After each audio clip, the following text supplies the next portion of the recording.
can all join palms and repeat after me. I take refuge in the Buddha. I take refuge in the Buddha. I take refuge in the Dharma. I take refuge in the Dharma. I take refuge in the Sangha. I take refuge in the Sangha. Keeping the palms joined.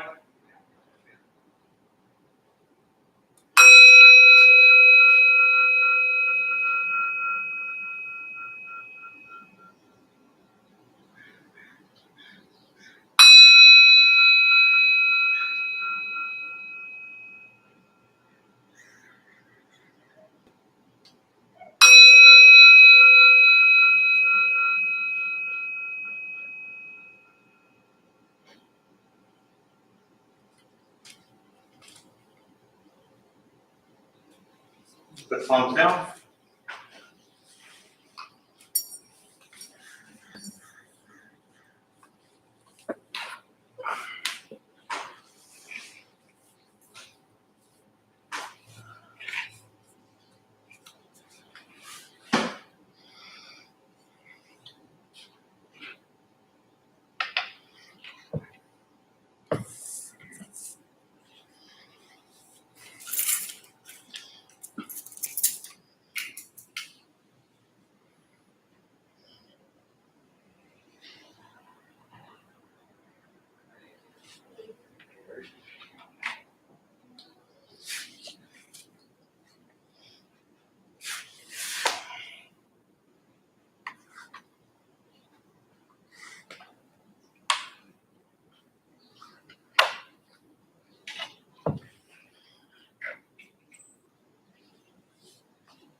It's funny,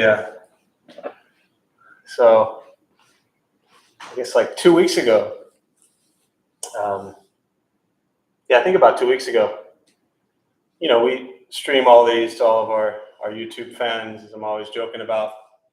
And we stream them. Sometimes they get a title, sometimes not. It just depends. They automatically upload and they're just kind of there. And, we've been, at least the ones I've been doing, I've been recording for years and never actually recorded them as a means of like thinking that anybody would be watching. It was always just a way to kind of archive and, have everything there. If somewhere down the road, anyone ever wanted to watch them.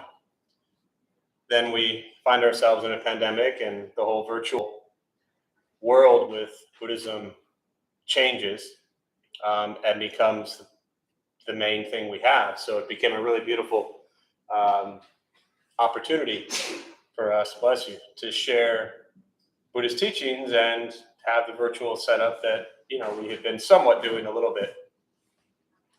And that's not why I bring this up. I bring it up because to me, I about 2 weeks ago, the class, we went to do something and I clicked on it and all of a sudden it said there were like 2,000 views, which for us, that's like viral, I mean, that's like,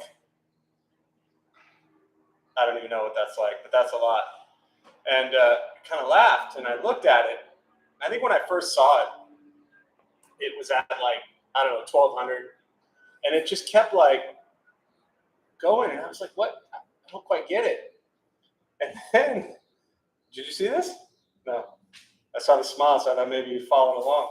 And then I opened it up, and I hadn't told Travis about it yet. I opened it up, and all of a sudden, there were all these comments, and everybody was just bashing me because I was wearing a mask. And it was I say this with all due respect, it was the funniest thing because all of a sudden, like a whole bunch of people I don't even know were just like attacking me, I won't even use some of the vulgar language that was described about the arse leading the Buddhist class with a mask on. Like that told them everything they needed to know. And apparently YouTube, I guess, if you get a bunch of people commenting on it, there's some algorithm and that just like increases the views. So, completely took over the world with like 2,000 views of this one talk just because I've been wearing my mask for the last 2.5 years, you know? And it was really interesting to me because and this is not necessarily meant as an attack back on anybody that watched it, because I'm pretty sure they're not watching anymore anyways, because once I have a mask on, then clearly I wouldn't know anything about Buddhist teachings. That was pretty obvious. And wearing a mask meant clearly that I was unable to breathe for the last 2.5 years, and I was blocking my prana. And so I found like great humor in seeing all of this. I found sadness in it as well. Like really underneath all of it was just sadness. And I haven't gone in and commented or anything like that. And I may at some point just to kind of like stir the pot a little bit and just kind of see what happens, because I'm actually kind of curious. Like I don't really know how YouTube or any of that stuff works. I just sit here and I, do my thing.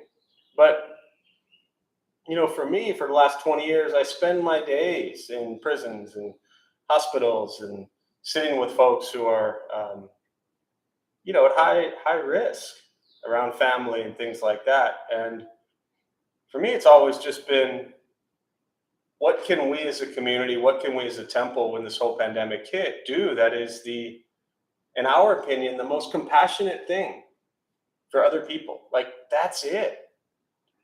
What can we do as a community and then as individuals that we can in some way practice the heart of Buddhist teachings, which is wisdom and compassion?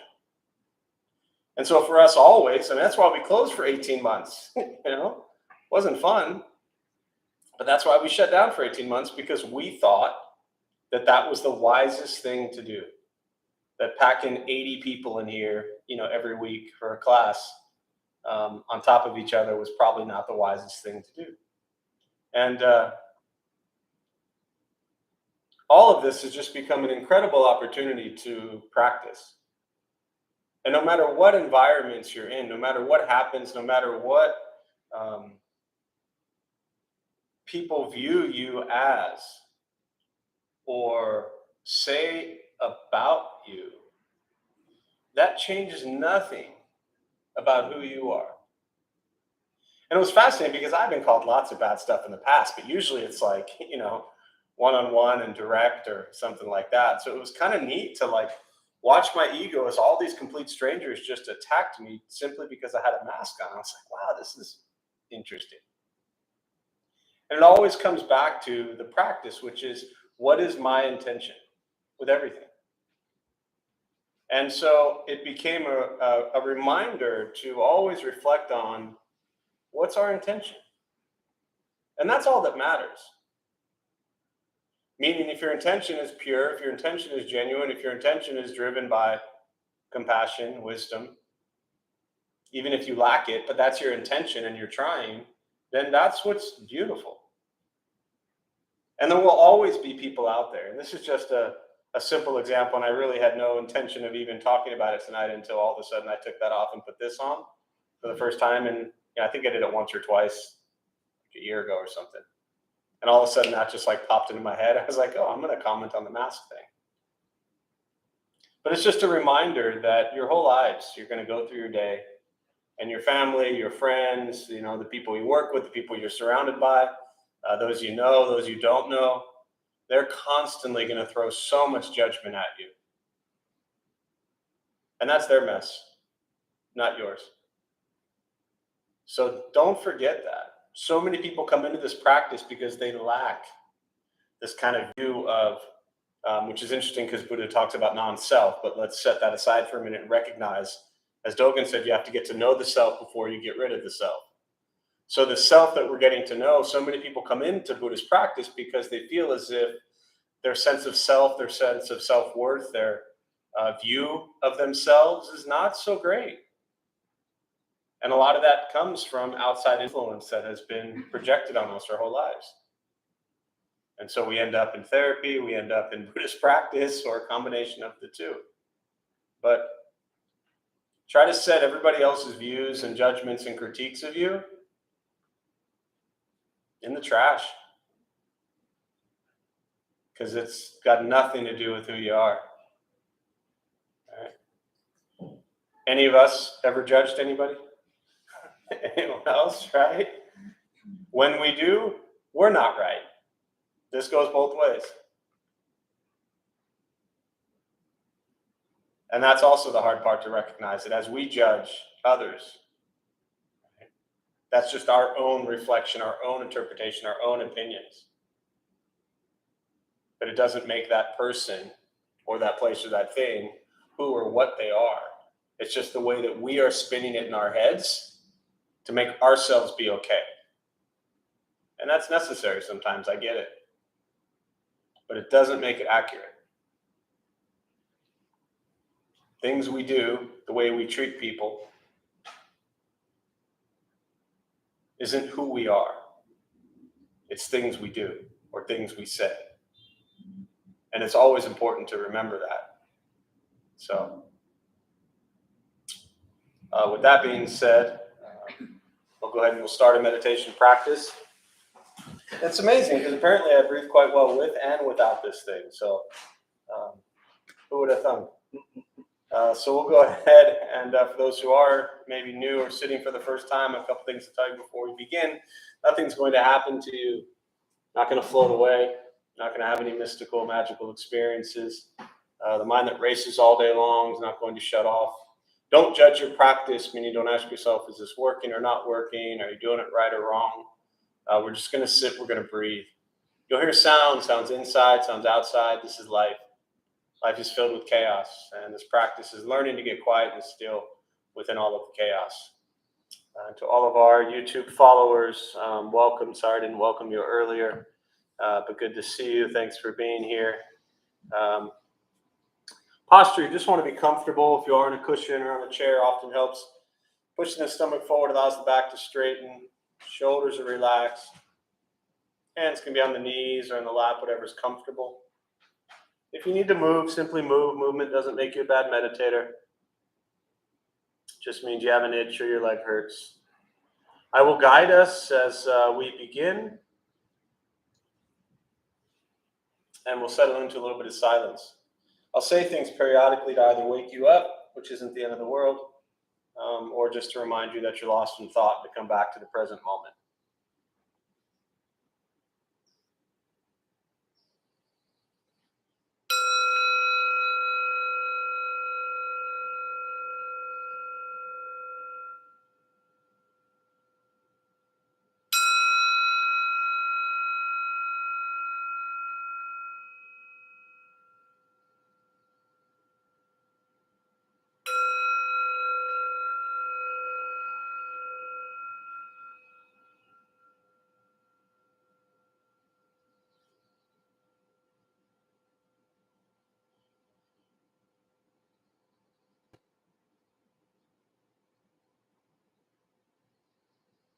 And starting with the eyes closed, if comfortable, or slightly open.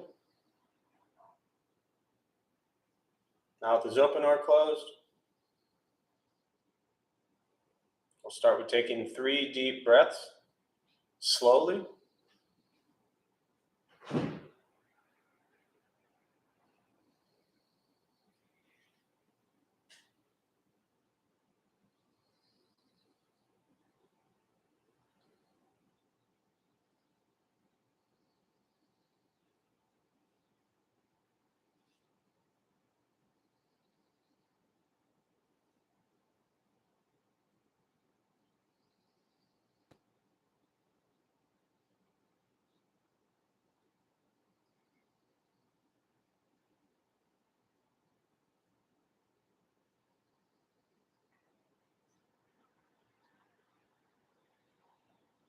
And eventually, we'll settle into a natural rhythm of the breath.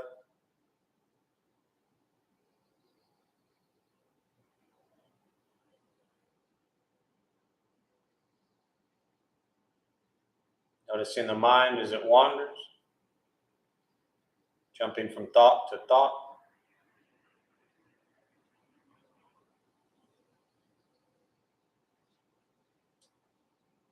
Start with gently guiding the attention, focus, to the stomach or chest.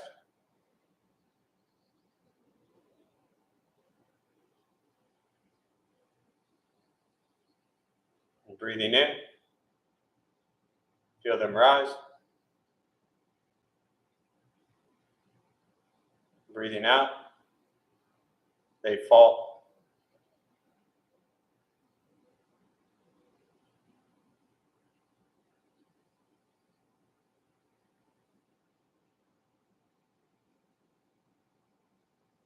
Simply continue this practice, observing sensation of breath,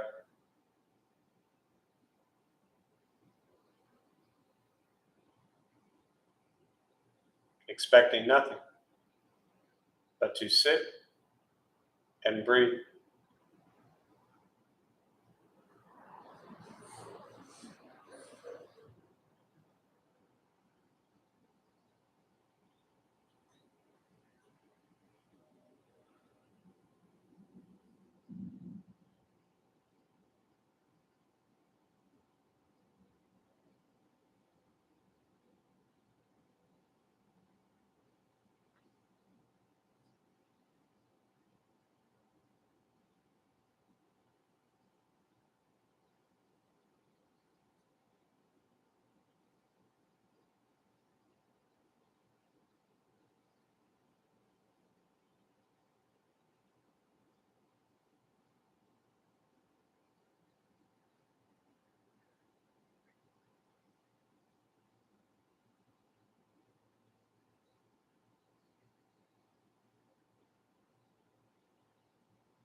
As the mind wanders,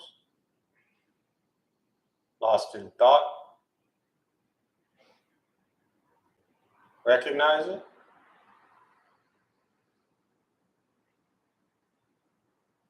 release that thought,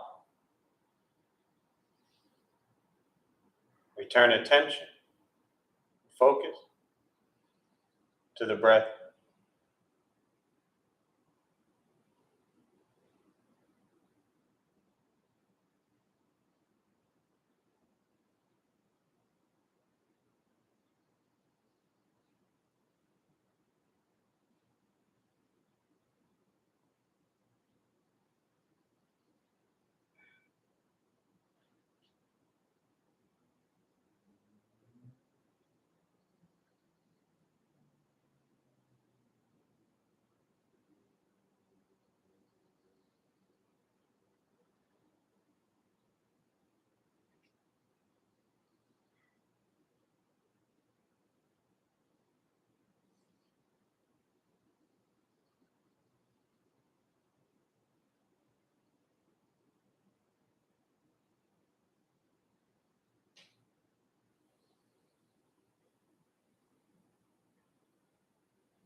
Breathing in.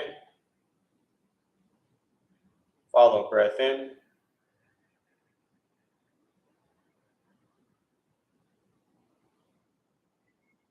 Breathing out.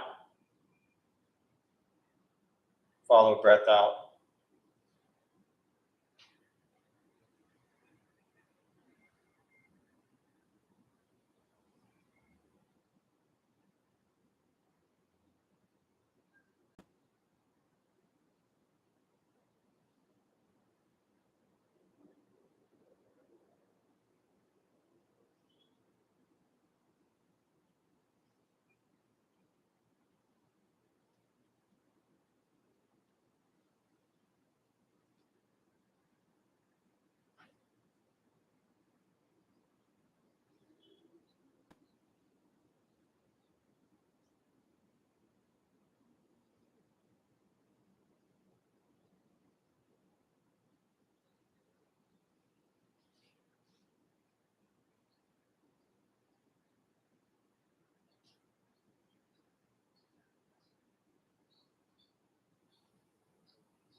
Letting go of expectations.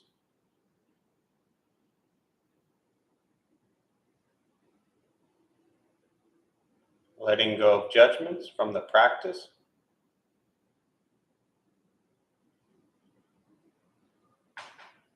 Just sitting. Breathing.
learning to be comfortable in stillness, in quiet,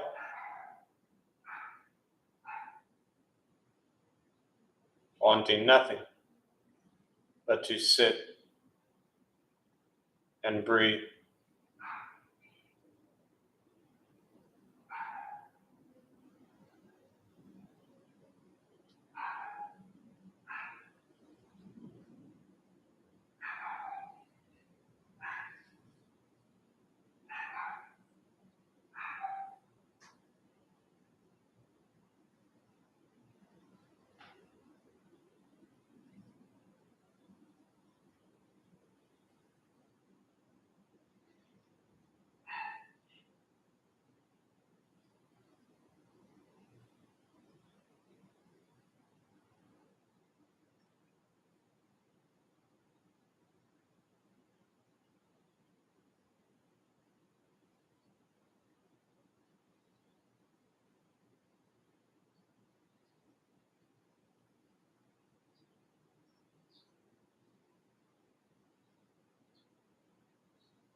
Keeping the mind alert,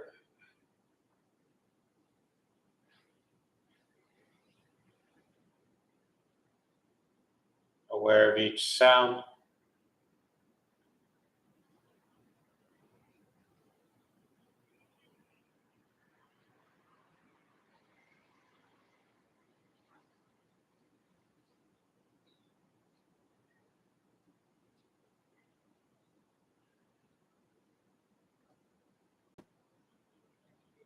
each thought,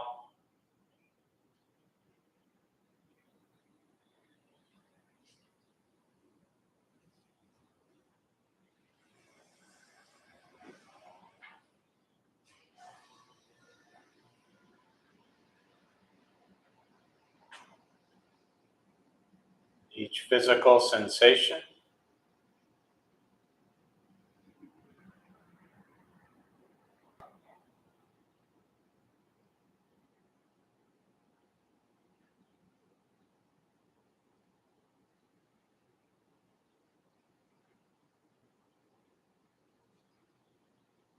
yet concerned with nothing but sitting,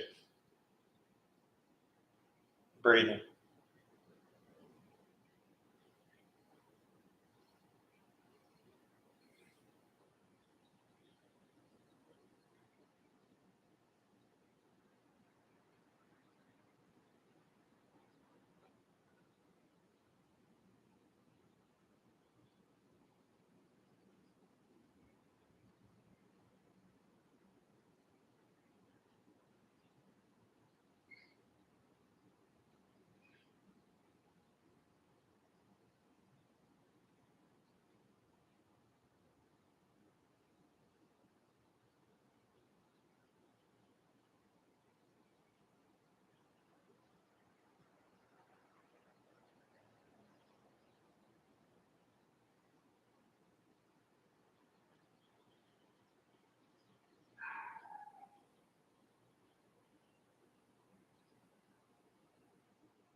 and with the body still,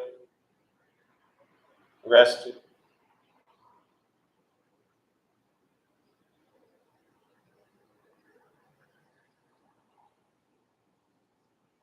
And the speech quiet, aware of all sounds.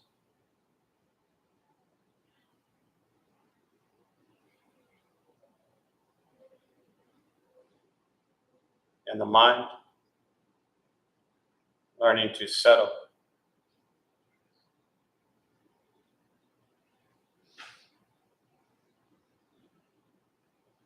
Know what it's like to just sit and breathe.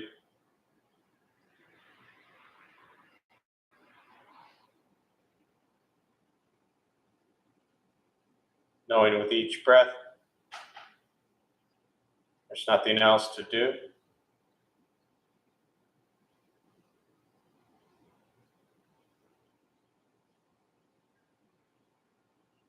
Nowhere else to go.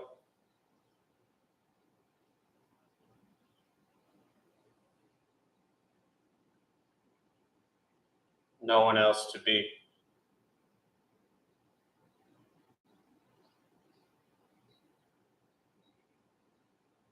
Everything beautiful, exactly as it is.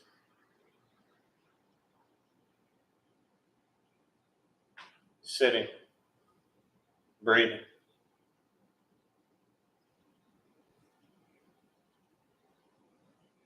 And once again, taking 3 deep breaths, slowly.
As you slowly open the eyes,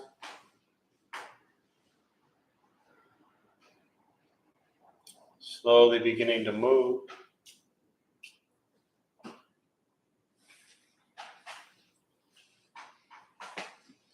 The most important with the practice of meditation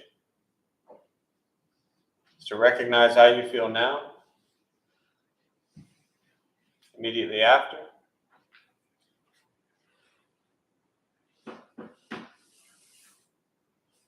Compare this to how you typically feel throughout your day. Recognize the difference, if there is one.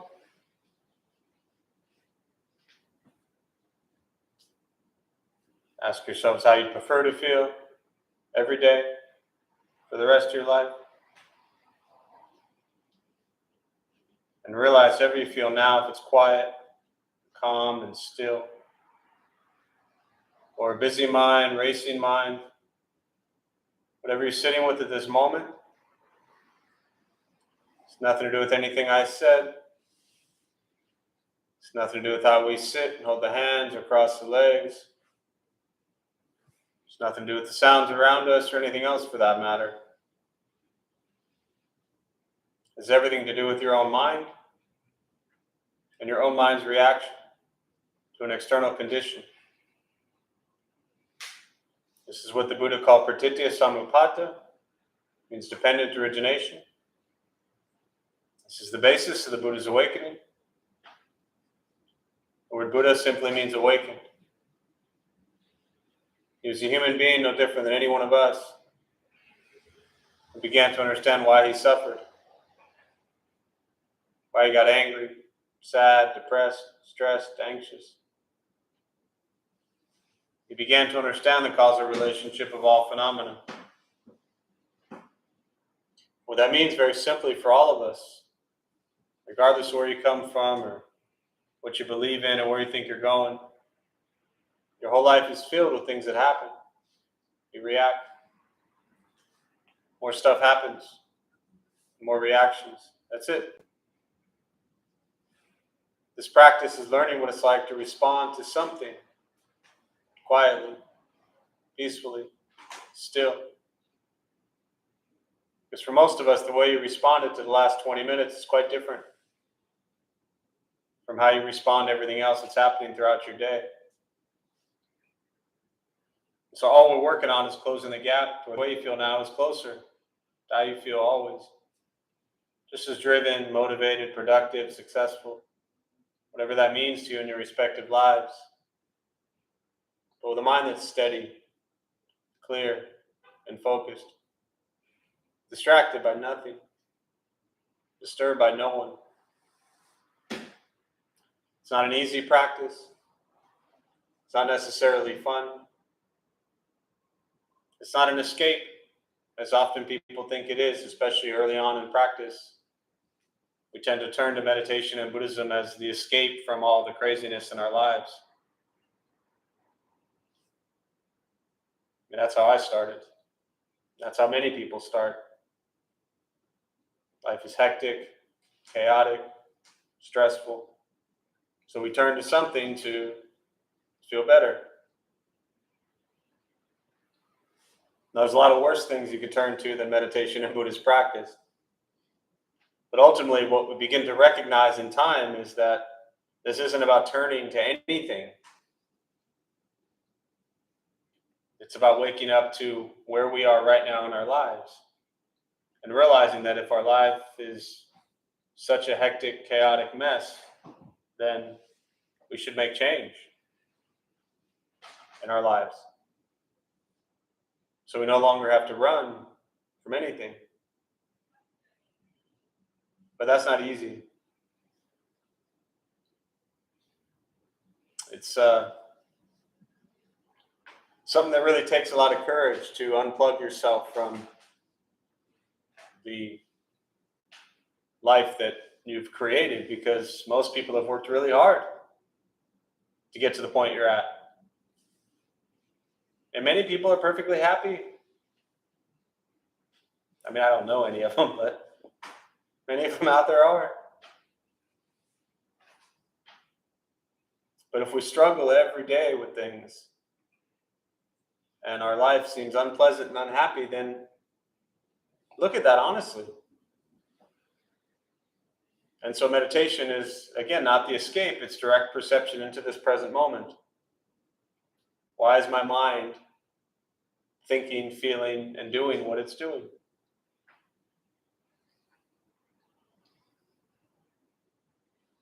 And knowing that throughout your day, there's always going to be challenges and difficulties. Stress, the pressure, the drama, that stuff's not going away.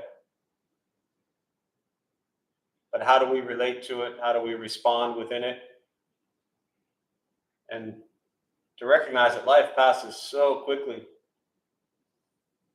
In any moment that we spend angry and miserable and depressed, we're missing out on beauty that is around us all the time.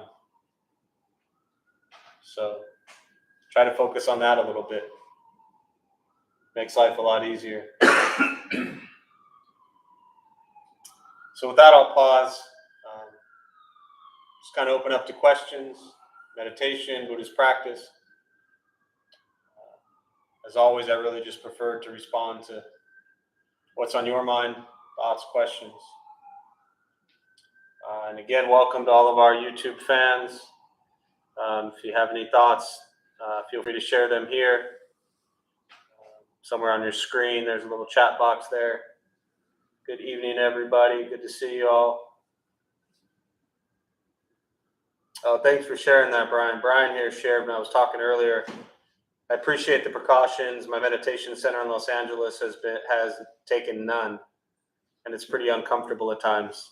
Yeah, it's been a difficult situation for all community spaces, and everybody responds differently. And at some point in time, you just, the leaders of each organization or each meditation center or each whatever it is, you just make decisions, and you live with them. And like I said, what's the most wise, compassionate thing to do? And that's where we settled.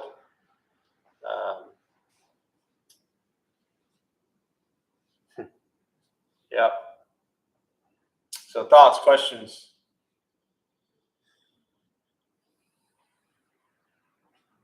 Yes, sir. I've been thinking a lot about the emotions of loneliness and grief. Specifically, like, because we say, I take refuge in the Sangha, the community. And a lot of times, like, we build community, but a lot of times it's to assuage our own egos. Mm. And so I was wondering if specifically there were sutras or the Buddha had anything to say about that. Like, how do you go about building a community without involving the ego? And, dealing with the feelings of loneliness in general, because it is a very complex feeling. Yeah. And most of the time it is ironically ego-based, right? Like you don't want to be lonely. It's, that seeking of the negative of discomfort, but you don't know where that falls. And a lot of time we use those emotions in not a very productive way, let's say. So I think that was like 3 questions, but yeah. If you I counted 19, but we'll go with 3. All right. Well, we know I can't count. There's a lot there. And what I hear you bringing up are, to me, very different topics, right? There's the first part is looking at what is loneliness. The second part is looking at what is grief. The third part is how do we build and use Sangha or community to help deal with loneliness and grief. And the fourth part is how do we do that without allowing the ego to get in the way of building or being in Sangha and community. Is that Sure. Decent breakdown? Yeah, it's better than I could do. No, you did it quite well. We're always alone. You said some things there that I personally wouldn't necessarily agree with, meaning, and you said, I forget your exact words, but something about not liking loneliness, right? So loneliness and being alone are 2 completely different things, right? At the same time, you could be with someone, physically, mentally, emotionally, with someone, and still feel alone, and still feel lonely, right? Now, my master used to say, it doesn't matter who's by your side. When you go to sleep at night, you close your eyes, whether there's somebody there or not, you're alone. Meaning, your thoughts, right? So part of this is this craving and desire that people have to feel that they must be connected with someone, right? It's nearly impossible to address everything you're talking about in a short time, but I'm going to do my best to touch on a few things. The Buddha taught very clearly that we suffer because of craving and desire. And very often, we crave and desire our entire life based on the way everything is set up, our culture, our society, the movies, TV, advertisement. Most things aren't built in the public eye to be alone. I love being alone. That's when you get to know you. And that's where this practice starts. That's what the Buddha did. He left to be alone. Right? So it's not about being with someone or not being with someone, but what are your thoughts and where's your heart during both of those situations?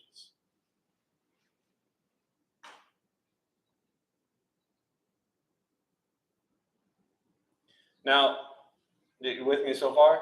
Hmm? So, grief, again, is a whole separate thing. We're human. We love, right? And when we lose someone or something, how does that feel? How does it feel? No, negative. Loss. It hurts. Yeah. So grieving is a part of life. There's a great sutra you ask about, did the Buddha ever teach? Yes, he taught all of this. There's a great sutra where a woman's child died very young. And she went to see the Buddha and wanted the Buddha to do something to bring her child back. And the Buddha asked her to go collect a mustard seed from every house of someone that didn't know death or loss. No mustard seeds came back. There's this often mistaken view that Buddhists or Buddhist practice means that you're supposed to just isolate yourself in this private little world, and it's not that way. But it also doesn't mean that you need to force yourself into situations just because you feel as if you need to be connected with someone. So there's a balance there. Ultimately, this practice is about learning to be okay and embracing and accepting you, almost like I was talking about earlier. And very often we struggle being alone, because when you're alone, who are you with? You. Not me. I know what you meant. Just trying to put a smile on your face. Royally you. You're with you. How do you like you? Decently. Decently. Well, good for you, because a lot of people don't like them, right? Once you can learn to be okay with you, then we can really bring that into some sort of dynamic and some sort of relationship that's healthy. You ever been in a relationship where you're just trying to fix the other person? Oh yeah. Or the other person's trying to fix you? Oh yeah. How's that work? Not well. Not well. Just repeating it for our, in case we go viral again. I don't want anyone to miss this part. Right? Now, Sangha. Building community is, as you referenced, we take refuge at the beginning in the triple gem. We find safety, comfort, protection in the Sangha, the community. Right? Now, again, that is also a very individual thing, because for me, very personally, the last 20 years, literally 20 years of my life, every single day has been about building Buddhist community.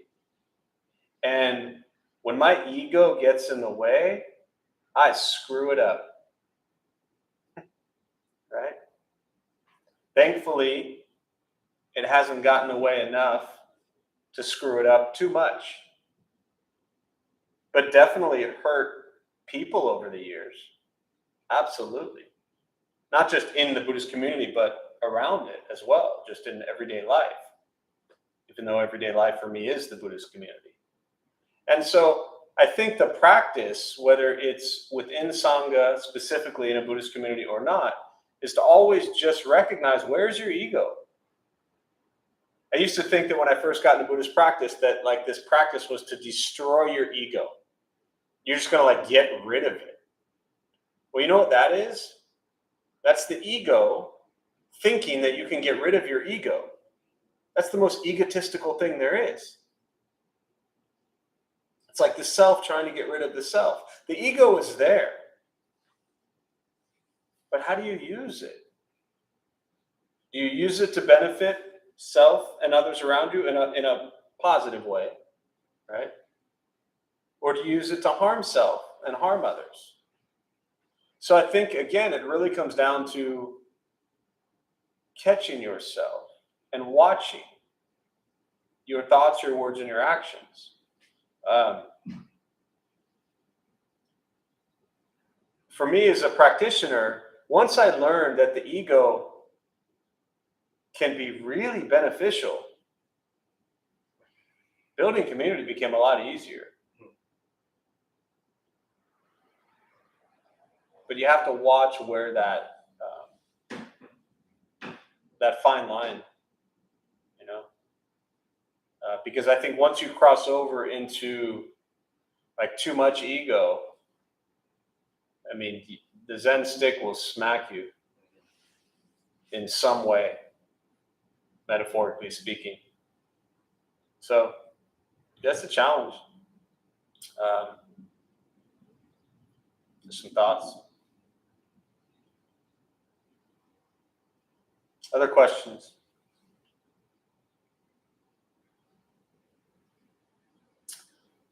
There's a question here. Why do Buddhists avoid alcohol? Good question. There's in the Buddhist teachings, there's what's called the Five Precepts. And when the Buddha taught to monks and nuns, there were anywhere from 227 to 311 precepts. And these precepts were there to keep the Sangha, the community, safe. Think of them as red lights. Right? When you come to a red light, what do? Play along. Really? All of you? Liars. You all stop at red lights? You stop at a red light? Every single time? Sometimes you roll through it. Thank you very much. Right? Do you have to stop? Should. That wasn't my question. Do you have to stop? No, you don't. Depends who's watching. Say again? Depends who's watching. Depends Who's watching. who's watching. My question again, do you have to stop at a red light? You don't have to do anything. You don't have to do anything. But we choose very often to stop at red lights. Why? We don't like tickets. We don't like tickets. What else? Safety. We don't like dying, safety, insurance, Social conditioning. social conditioning. What happens if you come to a red light and go through it? Kiss the top of your car. Kiss the top of the car. What else? What else could happen? You can kill someone, and what else could happen? You can get away from it. You can get away with it. Lots of things could happen when you run a red light. Maybe nothing happens. Maybe you kill someone. Maybe you get a ticket. All kinds of things can happen. But most people choose to stop at a red light because it's typically safer. That's why they're there. To cause less harm. Precepts are the same thing. Now, there were precepts that monks and nuns took that were a part of the Sangha. And so all of these precepts were there to keep the Sangha, the community at the time, healthier. It wasn't like the Buddha sat down and made up a bunch of rules. As things occurred that caused harm in the Sangha, precepts were built, created. So the first 5 precepts, coming back to the question about why do Buddhists avoid alcohol, the very first 5 precepts that are taken by monks and nuns in most Buddhist traditions, and very often as lay people. So it's, well, the other way to answer that is, why do Buddhists avoid alcohol? I know lots of Buddhists. And you know what a lot of them do? Drink alcohol. So we can't just blanket statement, Buddhists don't drink alcohol. I want to be very careful with that. Lots of people in here grew up following other religions. Did you do everything Jesus said? Not so much. But maybe you call yourself Christian, you call yourself Catholic, you call yourself Jewish, you call yourself whatever. You don't always do everything that the religious teaching says. Same thing with Buddhists. I tell the college kids this all the time. Please don't make the mistake thinking that just because somebody is Buddhist or follows Buddhist teachings, that means they're like perfect. They screw up and do just as much bad stuff as you do. I promise you that. Right? So let's not elevate Buddhists as if they're like, holier than thou, no pun intended. I believe the world thinks this because I don't drink alcohol, not much. I don't like it. All my life I had to explain myself for some reason because people are saying why. Yeah. And now I just said I'm a Buddhist. I'm not. So now you're I'm so far from it, but So you never drink alcohol much anyways, but now your excuse is you just say, I'm a Buddhist, I don't drink. It's a lot easier that way, isn't it? Right. So that's funny.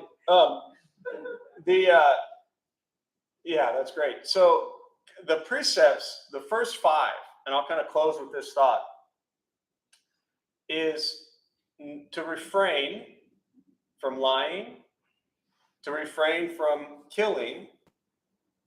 It's actually to refrain from harm, but often gets translated as killing.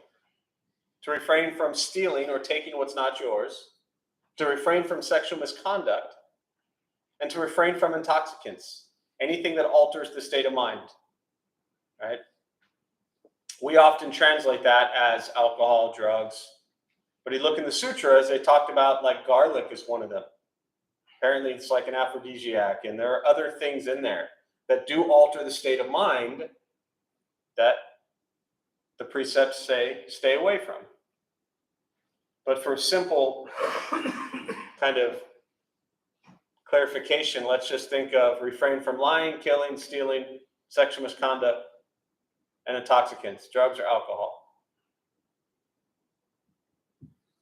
Often we lie to ourselves, we lie to others, we withhold the truth. Being honest is very difficult for people. The truth is really hard to live by.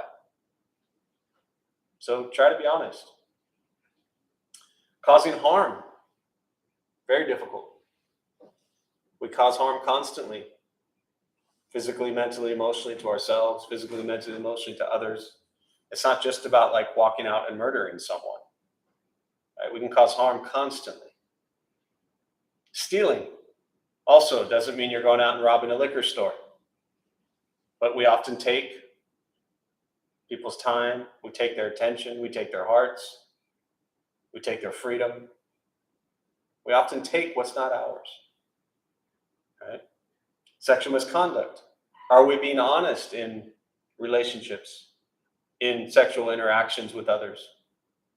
You can imagine on a college campus with like 70 college kids talking about sexual misconduct and intoxicants.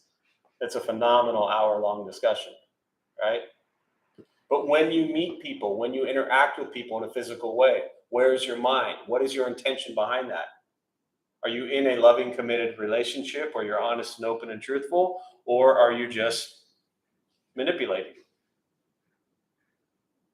Again, for time's sake, we don't have enough time to go into a conversation about this, but I'm just planting seeds for things to explore. And then the last one is to refrain from intoxicants, anything that alters the state of mind, okay?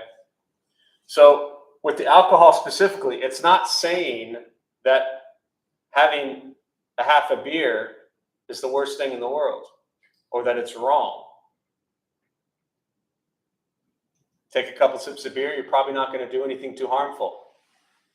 Anyone had a 12-pack and gone and done really smart, wise things? Smart, wise things. Very smart. Very smart, very wise, right? So anything that alters state of mind. If the idea is to wake up to present moment and to be with life as it is, putting the mind in places where it just doesn't think or function clearly doesn't help. And we can get, again, the idea of no intoxicants, we can get intoxicated with so many things.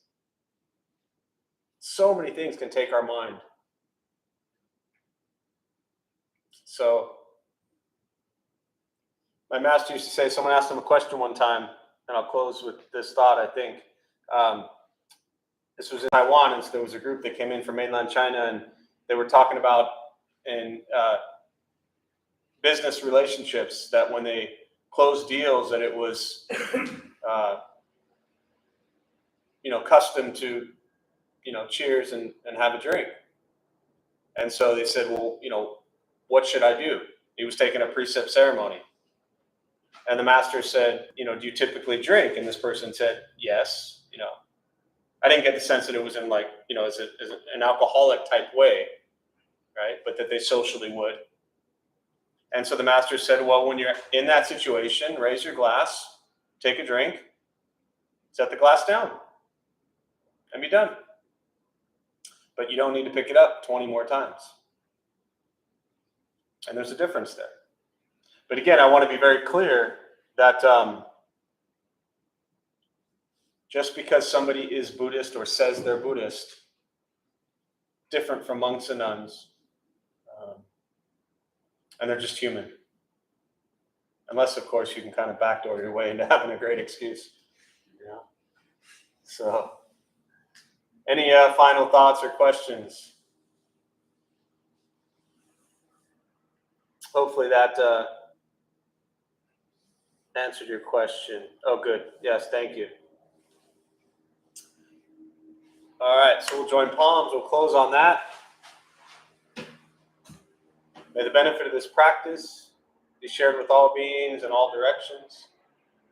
May all be at peace.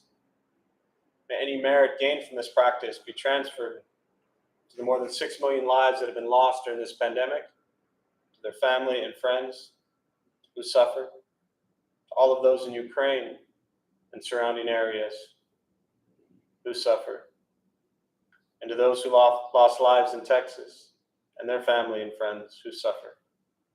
May they all be at peace. May we all be at peace.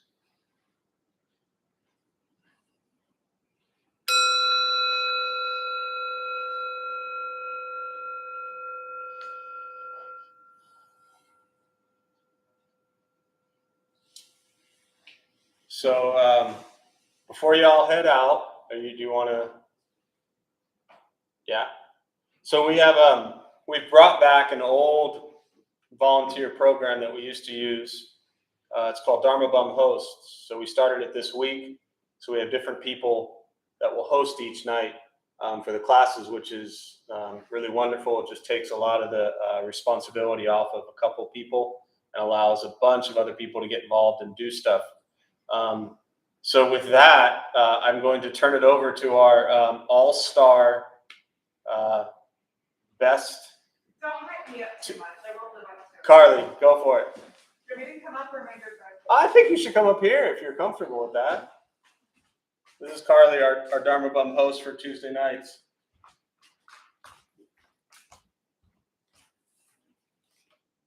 Hello, everyone. I have a script. I'm pretty pleased about that. I'm tonight's host, Carly. We opened the Dharma Bum Temple 15 years ago to introduce Buddhist practice to those who show up. Those who lead are not nuns, monks, gurus, masters, or teachers, and are not looking for students. They're simply practitioners sharing their interpretation of the practice with others. Just about every night, we have different classes led by different people from various Buddhist traditions. We have a recovery sangha that meets several times a week for anyone battling addiction, drugs, alcohol, or anything else for that matter. A family sangha for parents, kids, toddlers, and teens, which currently meets once a month. We also offer a half-day silent retreat the first Saturday of the month with an RSVP required. Everything we offer here is always free. The full schedule is on our website, and also, I lost my place. What the heck?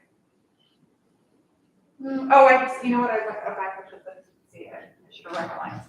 Everything we have here is always free.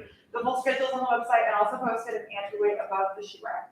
We also have a lending library. If you see a book you like, feel free to borrow and then bring it back whenever you're done with it.